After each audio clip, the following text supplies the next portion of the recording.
కూర్చోబెట్టినటువంటి వ్యక్తి, వైసీపీ అభ్యర్థి, జగన్ గుర్తు మీద ఉంచిన వ్యక్తి.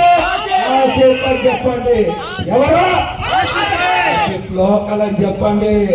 ఆసిఫ్ ఆధార్ కార్డు వంటంలో ఉంది, ఆసిఫ్ ఓటర్ కార్డు వంటంలో ఉంది. ఎక్కడుంది? ఎక్కడుంది? మరి మీ ఆధార్ కార్డు ఎక్కడుంది? మీ ఆధార్ కార్డు ఎక్కడుంది? చెప్పండి మాట చెప్పండి. మీ అందరికీ ఇంకో పెద్ద మాట చెప్పండి. చెప్తా మీ అందరికీ. చాలా మంది గెలవదు ఈ విషయం, చాలా మంది గెలవదు. 2019 లోపు పీడబ్ల్యూ గ్రౌండ్ మొత్తాన్ని కూడా చంద్రబాబు నాయుడు గారు సుజనా కన్వెన్షన్ కట్టుకోవడానికి స్థలం రాసేపోయాడు, జీవో జారీ చేయబోయాడు. మీ అందరికి తెలుసా ఈ విషయం? కనీసం పీడబ్ల్యూ గ్రౌండ్ ఏదైతే జగన్మోహన్ రెడ్డి గారు ఈ దేశంలోనే